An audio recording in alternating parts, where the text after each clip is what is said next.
Fala pessoal, Dr. Túlio Sperbi, cardiologista. Vídeo de hoje vamos falar sobre a K2, a vitamina K2, né? Muita gente fica me perguntando: poxa, doutor Túlio, K2 funciona mesmo? K2 tem evidência? K2 é isso, K2 é aquilo? Olha, K2 é uma dos meus queridinhos, dos meus 6 queridinhos, a K2 está no meio. Relembrando quem são meus 6 queridinhos, hein? Cúrcuma, D, K2, magnésio, coenzima Q10 e o ômega 3. Esses são os meus sexteto queridinho. Se você não sabe sobre esses 6, dá uma pesquisada aí no meu canal, dá uma lida nos meus posts, porque tem muita coisa, muita informação a respeito disso daí. A K2, gente, é um tipo de vitamina lipossolúvel que ela é específica no nosso organismo. Então, muita gente confunde a K2 com a K1, a vitamina K de maneira geral. Existem alguns processos envolvidos na cascata de coagulação que são dependentes de vitamina K. Só que é da vitamina K1, que é a fitoquinona. Então, por exemplo, quando você toma um Marevan da vida, que é um bloqueador de vitamina K, um antagonista de vitamina K, ele está antagonizando a K1, que é a fitoquinona. A menaquinona, que é a K2, ela não tem nenhuma influência nessa cascata de coagulação. Então, muita gente sempre pergunta assim: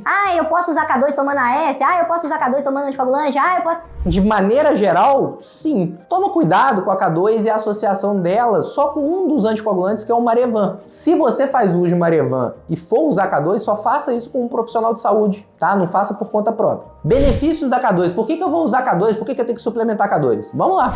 Existem estudos já observacionais correlacionando níveis baixos de K2 com aumento de doença cardiovascular. Então, a população do Ocidente tende a consumir pouca vitamina K2 de forma alimentar, porque a K2 ela está contida em alimentos fermentados, que é muito fácil de ser encontrado na população oriental. A gente não consome muito K2, e principalmente quando a gente come muito fast food, muito industrializado, que é típico da nossa alimentação, infelizmente, a gente tem uma taxa de K2 muito baixa na nossa alimentação. Então, suplementar K2 para não estar nesse âmbito, né, de aumento de risco cardiovascular por deficiência de K2 é importante. Como que a K2 tem essa interferência? K2 participa do processo de evitar a calcificação das nossas artérias. Então, quando você, por exemplo, suplementa a vitamina D e não usa uma K2 associada, pode acontecer um aumento do depósito de cálcio nas suas artérias. Então, usar a K2 é fundamental para evitar isso. E isso que eu tô falando não é porque eu tô achando. Existem estudos clínicos comprovando isso. Existe um estudo clínico comprovando, por exemplo, a associação de vitamina D com K2, com redução da espessura média intimal, com redução da calcificação parietal. Então a gente consegue reduzir isso usando a K2. Existem estudos comprovando que